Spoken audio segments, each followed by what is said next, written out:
आज ममता जी बहुत खुश नजर आ रही थी क्योंकि उनके बेटे नवीन की शादी तय हो गई थी।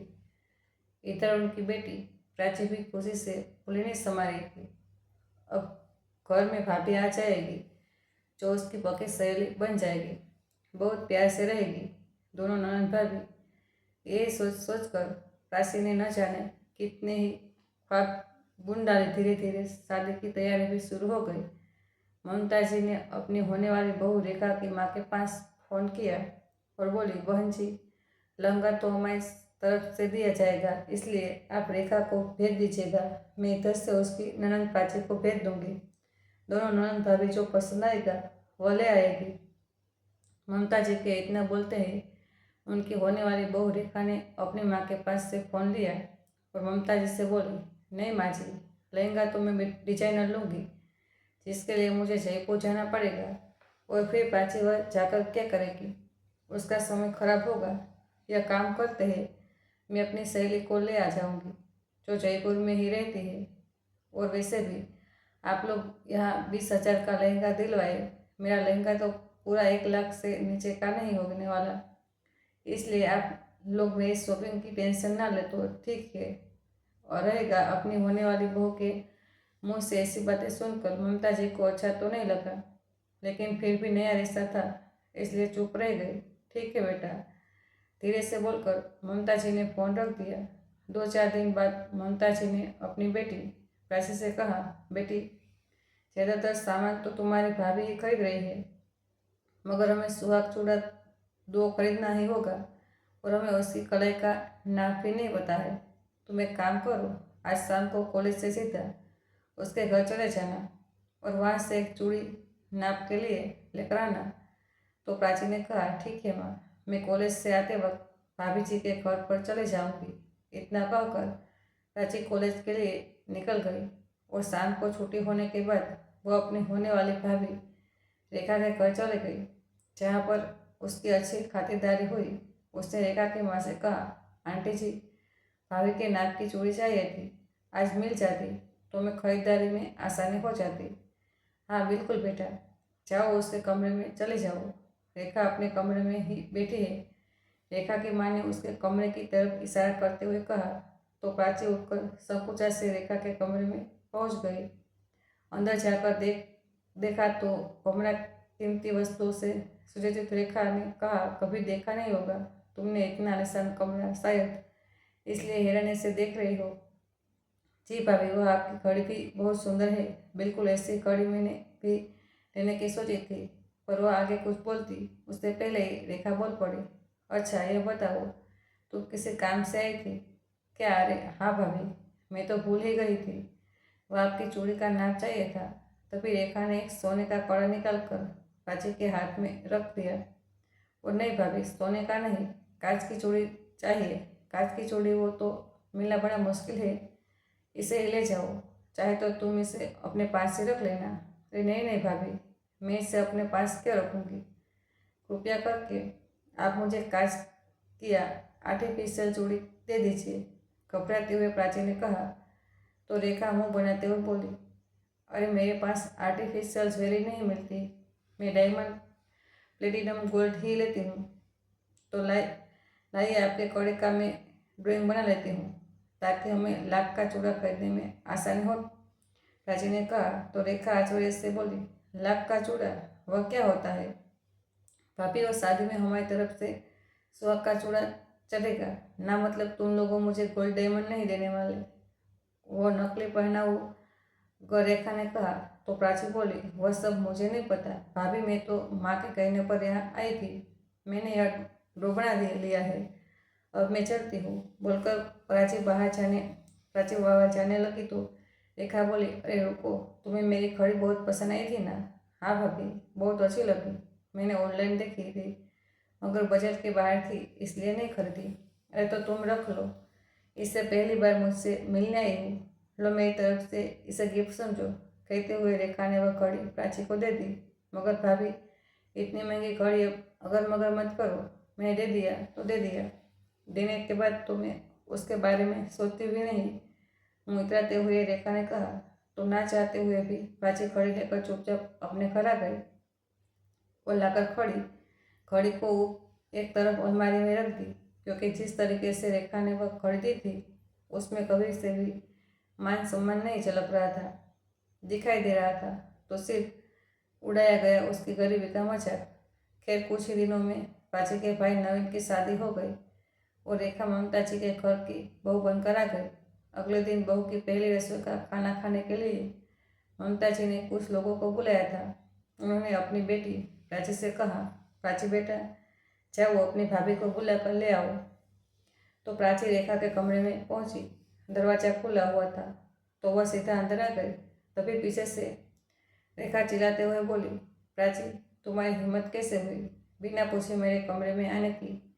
भाभी, वह माँ ने आपको नीचे बुलाया है, बस वही बोलने आई थी। अच्छा, तो तुम्हारे हाथ में मेरा ये ब्रेसलेट क्या कर रहा है? वह भाभी जमीन पर पड़ा हुआ था तो मैंने सोचा उठाकर ड्रेसिंग टेबल पर रख दूँ, हौकला हुए प्राची ने कहा। तो रेखा बोली, रहने दो, खूब समझती हूँ। तुम्हारे बहाने में अगर मुझे वॉशरूम से निकलने में 2 मिनट और लग जाती तो तुम मेरी कीमती डायमंड का ब्रेसलेट लेकर चपट हो जाती। नहीं भाभी, आप गलत समझ रही है, मेरा ऐसा कोई इरादा नहीं था। मैं तो बस खूब जानती हूँ, मैं तुम जैसे लोगों को जो मौका मिलते ही कीमती चीज़ों को हड़प लेते हैं। एक बार तुम्हें अपनी घड़ी क्या देगी, तुम तो अपना एक समझ बैठी। ध्यान से सुनो, वह घड़ी मेरे लिए पुरानी हो चुकी थी। वैसे भी मैं उसे अपनी काम वाली बाई को ही देने वाली थी कि तुम आ गई तो सोचा उसे तो कीमती सामान देती हूँ, क्यों ना तुम्हें दिया जाए। आखिर तुम मेरी ननद जो ठहरी, मगर तुम कभी भी यह मत समझ लेना मैं तुम्हारी भाभी हूँ तो तुम मुझ पर हक जमा लोगी। यह कमरा, यह रखा हर सामान मेरा है, इसलिए कभी अपना समझने की गलती ना करना। रेखा ने गुस्से से कहा। तो बेचारी प्राची अपना सा मुंह लेकर वापस रसोई में आ गई। उसका लटका हुआ चेहरा देखकर ममता जी ने पूछा, क्या हुआ बेटी, तेरी भाभी तैयार हुई या नहीं? तो उसने सारी बात छुपाते हुए माँ से कहा, हाँ माँ, तैयार होकर बस आ ही रही है। इतने में पीछे से रेखा भी आ गई। आओ बहू, देखो सारा खाना बन चुका है, बस तुम हलवे में थोड़ी चीनी डाल दो और थोड़ा सलाद काट दो, तब तक प्राची खाना टेबल पर लगा देगी। तुम बस अपने हाथों से खाना परोस देना। तेरे ताई आए हुए हैं, उन्हें भी थोड़ा अच्छा लगेगा। अपनी सास की बात सुनकर रेखा चिल्लाते हुए बोली, मम्मी जी, मुझे तो समझ नहीं आता, आपको इतनी एक्टिंग करने की क्या ज़रूरत है? आप मुझे साफ साफ कर देती तो मैं पूरा खाना बना लेती। ये हलवे में चीनी डाल दे, सलाद काट दे, मैंने कुकिंग क्लासेस कर रखी है। आप कहती तो मैं सब कुछ बना देती, पर नहीं, आपको तो सारा क्रेडिट खुद लेना है। उसका कहना इतनी जोर से था कि बाहर बैठे सभी लोग ने सुन लिया। ममता जी बहुत की ऐसे बातें सुनकर सन रह गई। उन्होंने बहू से यह उम्मीद बिल्कुल नहीं थी कि वह सबके सामने उनकी ऐसे बेइज्जती करेगी, मगर वह बेटे की खातिर मजबूर थी, इसलिए चुप रह गई और बाहर आकर सफाई देते हुए बोली, अरे अम्मी, अभी शादी में थोड़ी थकी हुई थी ना, इसलिए थोड़ी चिड़चिड़ी हो गई है। चलिए हम सब मिलकर खाना खाते हैं। बात तो संभालते हुए ममता जी ने कहा। तो सब लोग खाना खाने बैठ गए। ममता जी का बेटा नवीन अपनी पढ़ाई करने के बाद एक कंपनी में जॉब कर रहा था। उस कंपनी के मैनेजर को अपनी बेटी रेखा के लिए नवीन पसंद आ गया।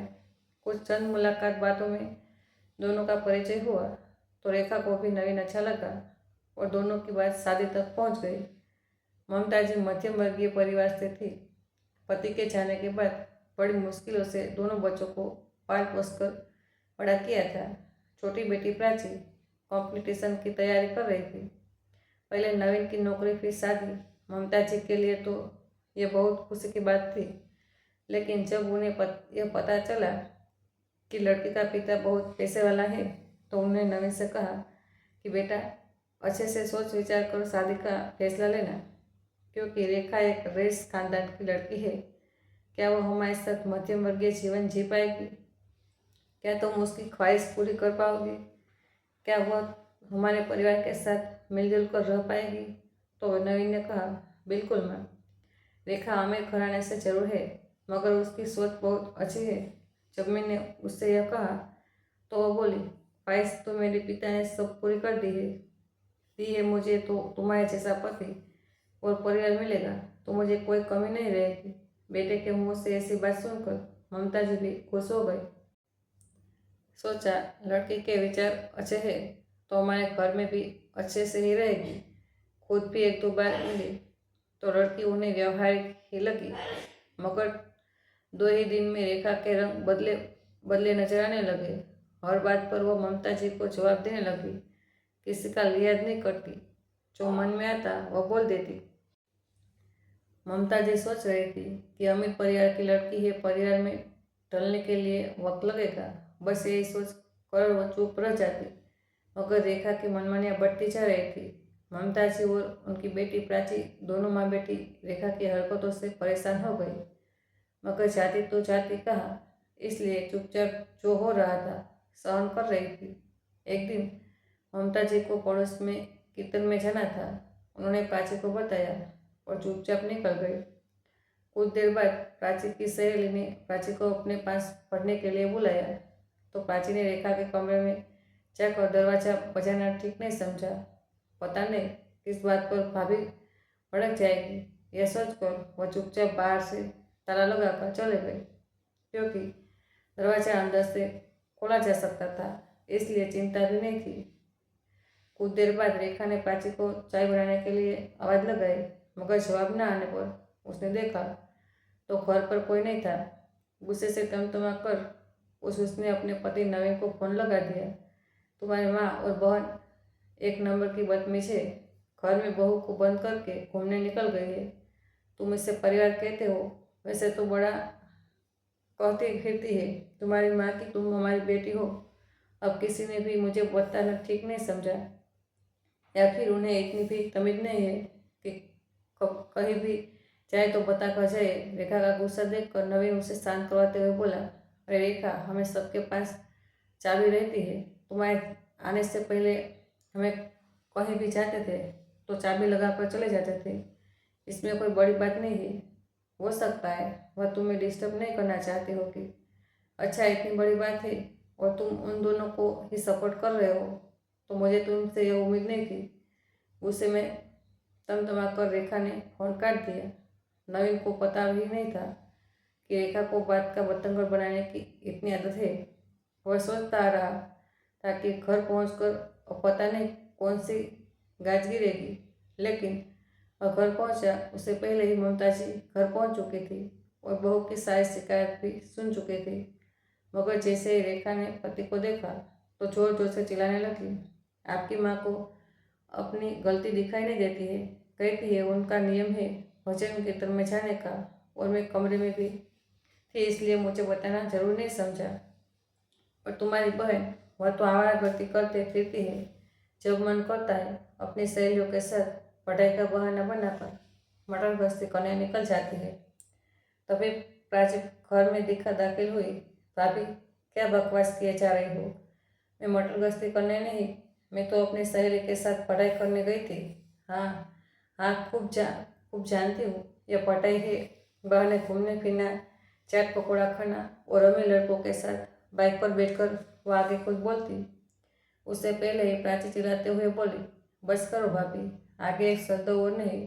आप मुझे जानती कितना है जो मेरे बारे में कुछ भी अनाप शनाप बोले जा रही है। आज वराजी प्राची चुप नहीं रही। भाई, तुम्हारी हिम्मत कैसे हुई मेरे सामने अपनी जुबान खोलने की? तुम हो कौन? तुम औकात क्या है? गरीब घर की लड़कियों को इतना मुंह नहीं खोलना चाहिए। शायद तुम्हें पता नहीं है, तुम मेरे टुकड़ों पर पल रही है, इसलिए मुझसे ऐसी बदतमीजी दोबारा मत करना। यह सुनकर नवीन एकदम से रेखा पर चिल्लाते हुए बोला, तुम्हारी हिम्मत कैसे हुई रेखा मेरी बहन से ऐसे बात करने की? अच्छा, इतना बुरा लग रहा है तो जाओ अपनी बहन के साथ बैठकर रोना शुरू करो, क्योंकि मैं पापा से बोलकर तुम्हें अभी नौकरी से निकलवा दूंगी। फिर बैठकर दोनों भाई बहन कटोरा लेकर मंदिर के बाहर भीख मांगना। और हाँ, अब मुझे तुम्हारी यहाँ माँ और बहन घर में बर्दाश्त नहीं होती। इन्हें बरसाती वाले कमरे में शिफ्ट कर दूँ, वरना मैं मायके चले जाऊँगी तो लौट कर नहीं आऊँगी। यह दिन रात की किटकिट मुझे बिल्कुल पसंद नहीं है। इसलिए जल्दी से आप दोनों माँ बेटी अपना बोरिया बिस्तर यहाँ से समेट लीजिए। रेखा की ऐसी बात सुनकर नवीन घबरा गया और बिना कुछ बोले चुपचाप घर से बाहर चला गया। इधर बहू की बात सुनकर ममता जी हैरान रह गई, मगर अब करती भी क्या। एक माँ बेटे के कैरियर की खातिर चुप रह गई और बसाती वाले कमरे में शिफ्ट हो गई। अब तो आए दिन रेखा दोनों माँ बेटी पर तंज कसती रहती, घर का कोई काम नहीं करती, बैठे बैठे बस हुक्म चलाती। प्राची को बुरा तो बहुत लगता, मगर वो अपनी माँ और भाई के कारण चुप रह जाती। दिन ऐसे ही निकल रहे थे। एक दिन रेखा ने सबसे कहा कि मेरी बहन की शादी तय हो गई है, मुझे बहुत सारी तैयारी करनी है, इसलिए मैं मैके जा रही हूँ। तो ममता जी ने कहा, वो शादी के तो अभी 2 महीने और तुम अभी से मैके चले जाओगे। तभी रेखा ने उनकी बात को बीच में काटते हुए कहा, कर दी ना गरीबों वाली बात। और यहाँ लोकल शॉपिंग नहीं की जाती, दिल्ली मुंबई जयपुर पता नहीं कहाँ कहाँ जाना पड़ेगा। अब यह सब एक दिन में तो नहीं होगा ना। हाँ, आप लोगों को क्या पता, आप लोग तो कोई गलियों से शॉपिंग करते हैं, और ऐसा नहीं है कि मैं पूरे 2 महीने के लिए जाकर बैठने वाली हूँ, बीच बीच में आती रहूँगी।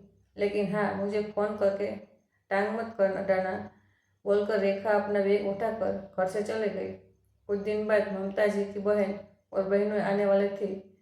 ये सोचकर ममता जी ने अपनी बहू को फ़ोन किया और बोली, बहू घर आ जाओ, मेरी बहन जीजाजी तुम्हारी शादी में नहीं आ पाए थे तो अब मिलने आएंगे, तुम घर आ जाओगी तो उन्हें अच्छा लगेगा। ममता जी ने 2 बड़े प्यार से कहा था, लेकिन रेखा चिल्लाते हुए बोली, माँ जी, मैंने कहा था ना कि फ़ोन करके बीच में टांग मत अड़ाना। आप उनसे कह दीजिएगा उसकी बहन की शादी है और वो नहीं आएगी, और बेटा तुम्हें गए हुए 20 दिन हो गए हैं, एक चक्कर तो घर का भी लगा जाओ, कुछ दिन दूरदर्शी बहाने आ जाओ, मैं भी उस अच्छा लगेगा। ममता जी ने धीरे से कहा। तो प्राची बोली, ओहो, शादी हो गई है, इसका मतलब यह तो नहीं कि मैं मायके के फर्ज भूल जाऊँ। और दूसरा, अगर आपको मिठाई वगैरह चाहिए तो मैं भिजा दूंगी, मगर मुझसे आने की उम्मीद मत करना। वैसे भी ससुराल वालों को ये सब चाहिए होता है, आप इन्हीं में खुश हो जाते हो, बोलकर रेखा ने फ़ोन रख दिया। ममता जी को वैसे भी रेखा के रंग तो पसंद नहीं थी, ऊपर से आज घर आने से मना करने पर वो और गुस्से से लाल हो गई और अपने बेटे नवीन से बोली, नवीन, तू अपनी पत्नी से कुछ कहता क्यों नहीं है? हम गरीब है, बस सम्मान की रोटी खाते हैं। ये अपने पैसे के दोस्त बात बात पर दिखाना अच्छी बात नहीं है। बेटा, वो तू भी एक नंबर का झूठा निकला। तूने ये शादी से बड़ी पोस्ट पाने के लिए की और हमें बताया भी नहीं। आज उसका हर्जाना हमें अपनी इज्जत गवा कर देना पड़ रहा है। क्या माँ, अब बस भी करो, तुम सारी जिंदगी कपड़े सिल कर कर भी क्या पाई हो? याद है, 2 वक्त की रोटी भी हमें सब्जी के साथ नसीब नहीं होती थी। आज मैंने घर गाड़ी धंधौलत सब कुछ कमाया है तो आपको बुरा लग रहा है? और फिर रेखा ने गलत भी क्या कहा है? हम गरीब तो थे ही, और अब रेखा की वजह से ही हमारा स्टेशन बना है, तो फिर आप उसके मजे लीजिए। क्यों फालतू में एक बात बोलती है और 2 बात सुनती है? मौसी मौसाजी आ रहे हैं तो उनकी खातिरदारी कीजिए। पहले भी तो वो आपसे मिलने ही आते थे। दूसरी बात, जब हम गरीब थे तो कौन से मौसा मौसी जी ने हमारी मदद करते थे, जो हमें इन लोगों के बारे में इतना सोचे? अरे, जैसे पहले आते थे वैसा ही चाहे, नाश्ते से ज़्यादा खातिरदारी करने की कोई ज़रूरत नहीं। इतना बोलकर नवीन भी ऑफिस के लिए बाहर निकल गया। तभी उनकी बेटी प्राची बोली, माँ, हमने कौन से पाप किए जो हमें दिन रात गरीब होने का ताना दिया जाता है? जाने दे बेटी, तेरी भाभी होगी अपने घर में अमीर, आखिर वह भी तो मायके में अपनी इज्जत गंवा ही रही है। मगर यह बात उन्हें कहाँ समझ में आई है? पैसों का घमंड जो चढ़ा हुआ है सर पे। खैर, धीरे धीरे शादी का समय नजदीक आ गया। शादी वाले दिन नवीन ने अपनी माँ ममता जी से कहा कि माँ, आप लोगों को लेने के लिए ड्राइवर पहुंच जाएगा, आप समय पर आ जाना, बोलकर वो अपने ससुराल के लिए निकल गया। शाम को 8 बज गए थे, ना गाड़ी थी ना ड्राइवर। तो हारकर प्राची ने अपने भाई को फ़ोन लगाया लेकिन नवीन का फ़ोन नहीं मिला। तो उसने अपनी भाभी रेखा को फ़ोन लगाया और बोली, भाभी भैया ने कहा था गाड़ी भेज रहे हैं, कितना समय वो लगेगा, जरा पता करके बता दीजिएगा। यह सुनकर रेखा गुस्से से बोली, गाड़ी भेज रही है, तुम्हारा दिमाग खराब हो गया है क्या? तुम जैसे भीख मंगों के लिए मैं यह फैसिलिटी भी दूंगी? चुपचाप ऑटो करके आ जाओ। अगर उसके पैसे ना हो तो ऑटो वाले से कहना कि दरवाजे पर खड़े गार्ड से पैसे लेगा। मेरा नाम लोगे तो ऑटो वाले का किराया तो वो भी दे ही देगा। फोन स्पीकर पर था, इसलिए ममता जी ने सारी बातें सुन ली और सोचने लगी कि अगर अभी नहीं बोला तो कभी नहीं बोल पाएगी। यही सोचकर उन्होंने प्राची के हाथ से फ़ोन लिया और गुस्से से बोली, बहू अब बहुत हुआ, तुम अपनी अमीरी अपने पास रखो। जब तुमने और तुम्हारा पापा ने रिश्ता तय किया था तब यह नहीं देखा था हम जैसे गरीब भीख मंगों को घर में अपनी राजकुमारी की शादी कर रहे हैं। तब तो तुम्हारे मम्मी पापा ने यही कहा था कि हमें आपके जैसा सीधा सच्चा परिवार चाहिए ताकि हमारी बेटी सदा खुश रह सके। अगर तुम्हारे पापा यह भूल गए कि उनकी बेटी को प्यार खुशियाँ ये आशीर्वाद नहीं, सिर्फ रुपये पैसों से प्यार है और इन्हीं पैसों से ठसक में वो अपनों से बड़ों की बेइज्जती करने में जरा भी सी देर नहीं कर सकती। मगर रेखा बहू, एक बात याद रखना, यह पैसा तुम्हारा कमाया हुआ नहीं है, तुम्हारे पिताजी का है। तुम कितना भी उसे पैसे पर इतना लो मगर कायदे से उस पर तो तुम्हारा कोई हक नहीं है। और ध्यान रखना बहू, समय बदलते देर नहीं लगती। आज आपका समय है तो कभी हमारा समय भी आएगा। और हाँ, तुम्हारे घर की शादी तुम्हें मोबाइल रखो, हमें दोनों तो नहीं आ पाएंगे। कहकर ममता जी ने फोन रख दिया। रेखा तो महाबेस औरत थी, इसलिए उसे कोई फर्क नहीं पड़ा कि उसके सास ने उसे क्या कहा है और क्या नहीं। वह तो खूब मज़े से अपनी छोटी बहन की शादी में एंजॉय करने लगी।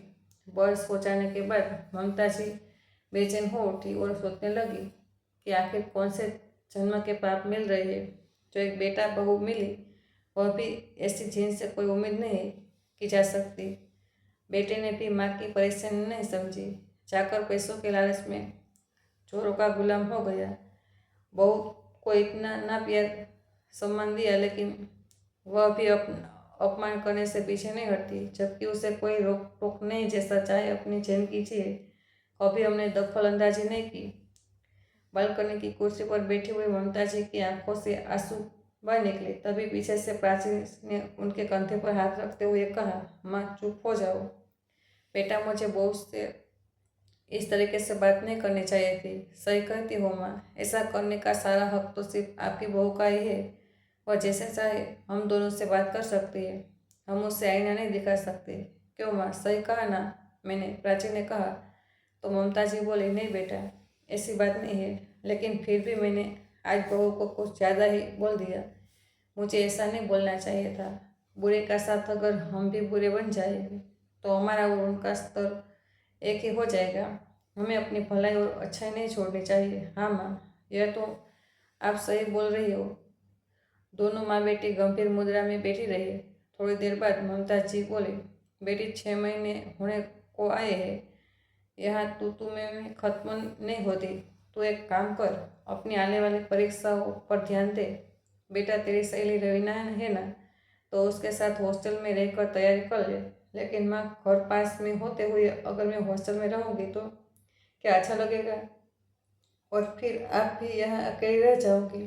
तो मेरी चिंता मत कर बेटी, कभी कभी मजबूरी में आकर इंसान को कठिन फैसले भी उठाने पड़ते हैं। यहाँ पर बहू रोज ना ही हाय हल्ला मचाती है। मैं यहाँ रहकर सब संभाल लूँगी, बस तू अपने पढ़ाई और परीक्षा पर ध्यान दे। बस मेरी लाज रख ले बेटी, तू कुछ बन जाएगी तो मुझे भी इस नरक से बाहर ले चलना। अब मेरा भी यहाँ दम घुटने लगा है। अपने माँ के चेहरे पर आई बेबसी देख प्राची कसमकस आ गई और अपनी माँ की बात को अपने दिमाग से बैठा लिया और अगले ही दिन चल पड़ी अपना भविष्य बनाने। अपराज हॉस्टल में रहकर दिन रात अपनी पढ़ाई पर ध्यान देती। कुछ दिन बाद रेखा और नवीन शादी से फ्री होकर घर लौटा तो रेखा ने पूछा, माँ जी, नंद रानी कहाँ है? दिखाई नहीं दे रही है। बहू वह हॉस्टल में रहकर अपनी पढ़ाई कर रही है। ममता जी ने बस इतना ही कहा कि रेखा चिल्लाते हुए बोली, यह क्या बात हुई?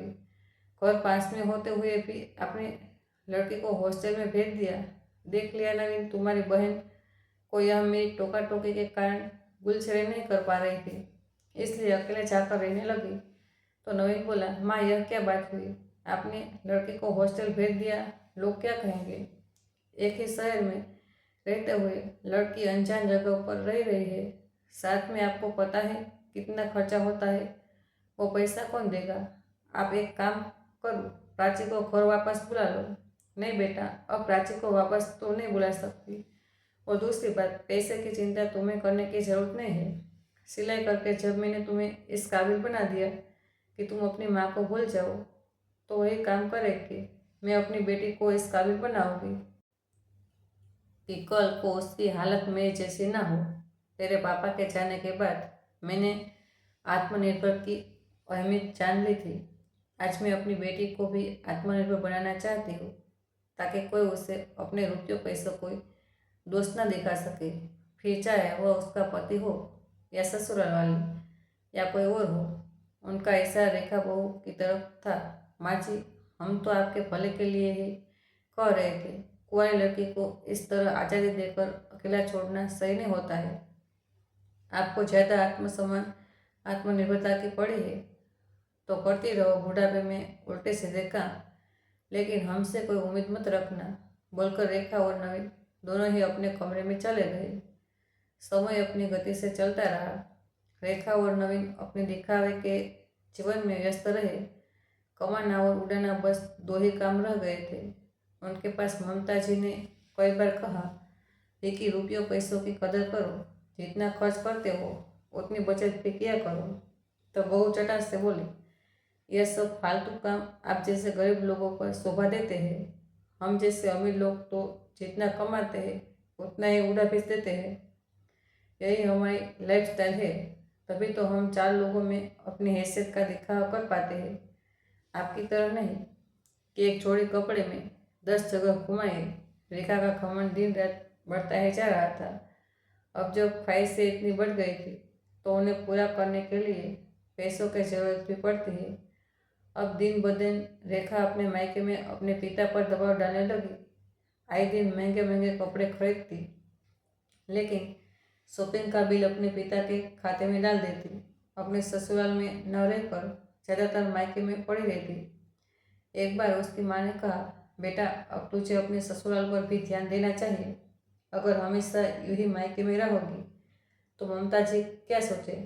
इस पर रेखा बोली, माँ पहले तो आपने उन भूखे नंगे लोगों के घरों में मेरी शादी कर दी। वहाँ पर मेरे स्टैंडर्ड के हिसाब से कोई सुख सुविधा नहीं है।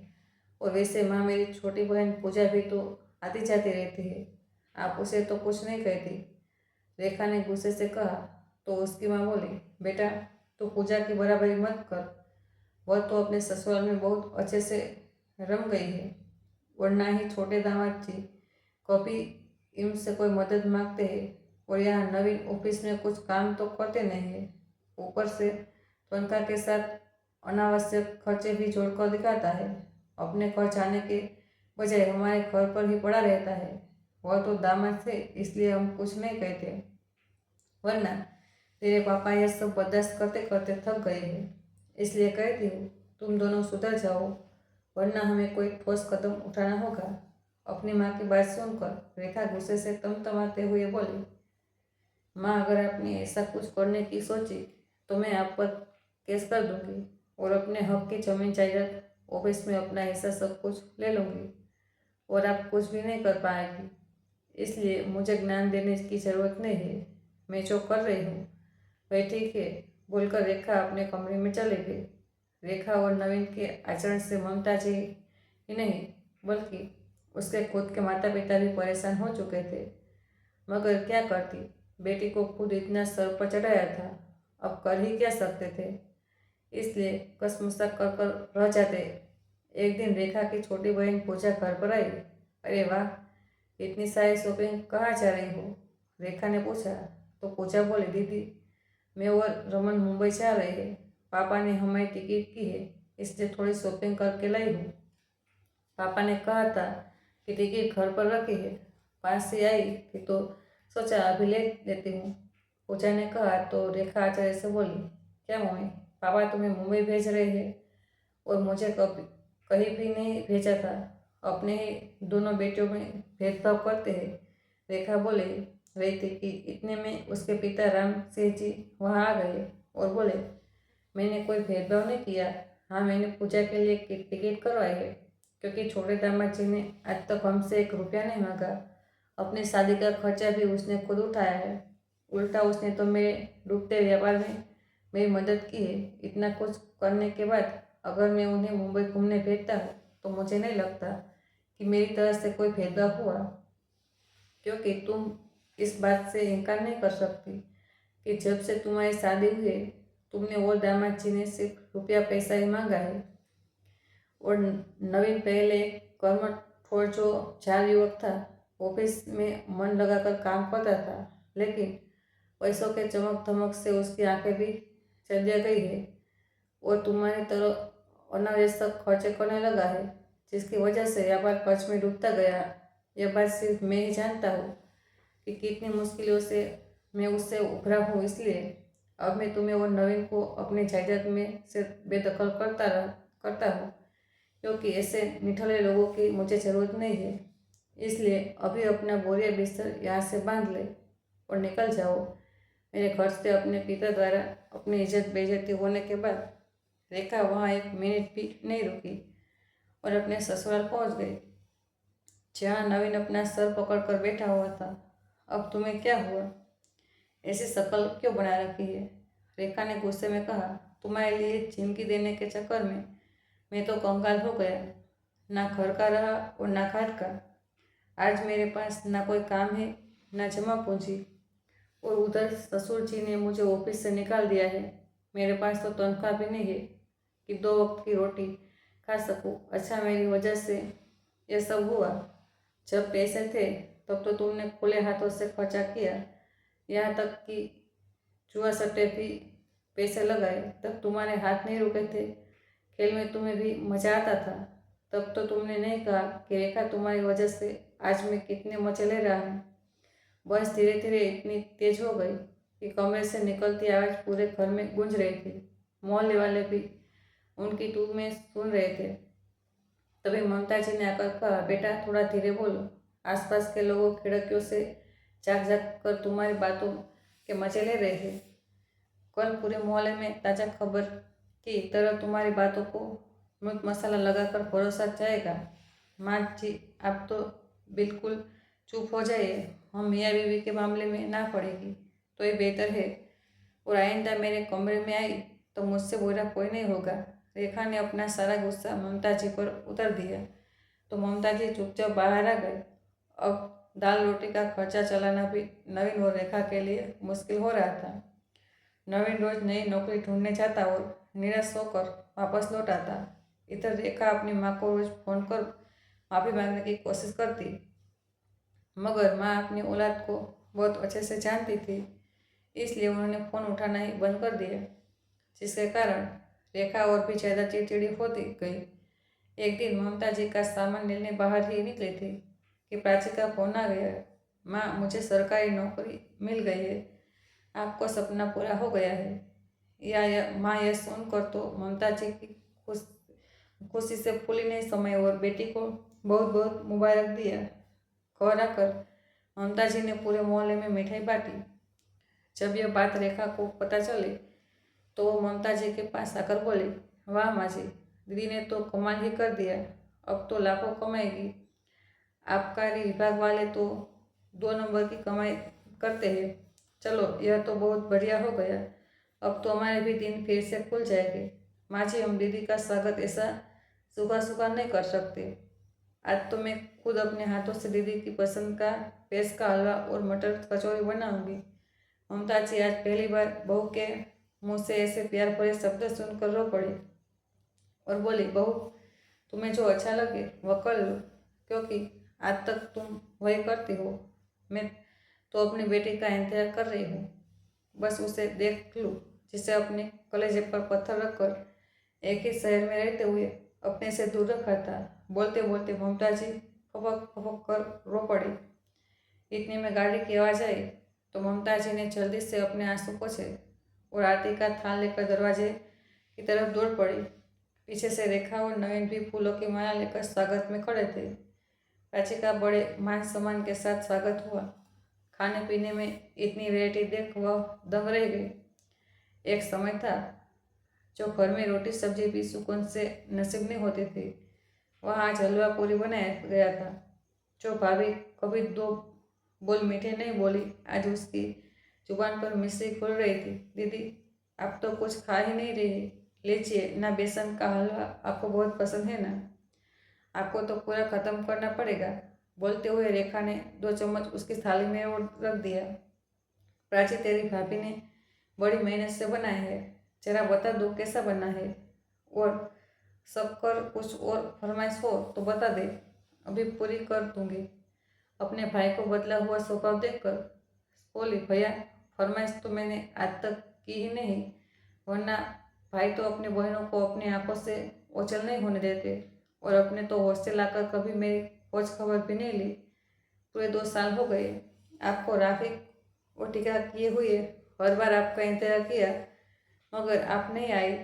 अरे बहन, पुरानी बातें छोड़, उसे समय में व्यस्त था, तू तो जानती है, धंधा पानी बंद हो गया, अभी प्राइवेट नौकरी कर रहा हूँ, इतना पैसा नहीं होता, तू समझ, लेकिन अब तुम्हारे पास आ गई है तो देखना हमारे दिन भी खुल जाएंगे। अब जो तू कहेगी वह मैं तेरे बोलने से पहले ही लाकर तेरे कदमों में रख दूंगा। भाई की बात सुनकर प्राची ने एक लंबी सांस ली। हे भगवान, इतना तो गिर गिर भी रंग नहीं बदलता जितना आज मेरे भाई और भाभी ने बदला है। कल तक मैंने उनके लिए कुछ भी नहीं थी और आज सोने का अंडा देने वाली मुर्गी बन गई हूँ। ये बस इंतजार कर रहे हैं उस सोने के अंडे का जो हर महीने उनके हाथों में आकर लाकर रखने वाले हूँ। और मन ही मन में यह सब सोच रही थी कि ममता जी प्राची के सर पर हाथ रख फेरते हुए बोली, बेटा तू कैसी है? माँ, आज जो भी हूँ तेरी वजह से हूँ और तेरे लिए हूँ, और अब तू भी यह रोना बंद करो। तुम्हारे खुशियों भरे दिन आ गए हैं, चलो अब मैं तुम्हें बस यहाँ से ले जाने आई हूँ। प्राची ने ममता जी से कहा तो रेखा बोली, दीदी मैं तुम्हें लेने आई हूँ। क्या मतलब है आपका? अच्छा, आप हमको सब कहीं घुमाने ले जाना चाहती है? एक काम करते हैं, मॉल चलते हैं, फिर वहीं से आइसक्रीम खाएंगे। बस आप 10 मिनट रुकी, मैं अभी आती हूँ, बोलकर रेखा जल्दी से अंदर चले गई। थोड़ी देर बाद प्राची ने अपनी माँ को गाड़ी से में बिठाया। तभी रेखा भी जल्दी से आकर दरवाज़ा खोलने लगी। अरे आप कहाँ अंदर घुसी आ रही है? फिलहाल आपकी औकात नहीं है सरकारी गाड़ी में बैठने, प्राची ने कहा। तो उसका भाई बोला, प्राची यह क्या तरीका हुआ अपने भाभी से बात करने का? क्या ये संस्कार दिए थे हमने तुझे? तो प्राची बोली, हाँ भैया, आप ही के दिए संस्कार है और आप ही को लौटा रही हूँ। मैंने घर से जाते समय अपनी माँ को वचन दिया था कि अपने साथ हुए हर व्यवहार का बदला लूंगी। हालांकि माँ हमेशा अच्छे काम करने पर यकीन रखती है, मगर आज मैं बुरे के साथ बुरा करके ही रहूँगी। जैसा मैंने वादा किया था कि आत्मनिर्भर बनते ही माँ को अपने साथ ले जाऊंगी, बस वही पूरा करने आई थी, और आप जैसे लालची भाई भाभी को हमेशा के लिए अलविदा कहने आई थी, बोलकर बड़ा प्राची ने ड्राइवर को चलने के लिए कहा और वहाँ से रवाना हो गई। रेखा और नवीन अपना सा मुंह लेकर गाड़ी को जाते हुए देखते रह गए। तो दोस्तों, आपको यह कहानी कैसी लगी कमेंट करके ज़रूर बताइए। कहानी अच्छी लगी हो तो प्लीज़ वीडियो को लाइक करें, शेयर करें और हमें अपने शहर का और अपना नाम भी लिख कर जरूर भेजें, ताकि हम जानें कि हमारी आवाज़ कहाँ तक पहुँची है। कल फिर मिलेंगे 11 बजे एक नई कहानी के साथ। तब तक के लिए आप सभी को हृदयपूर्वक धन्यवाद।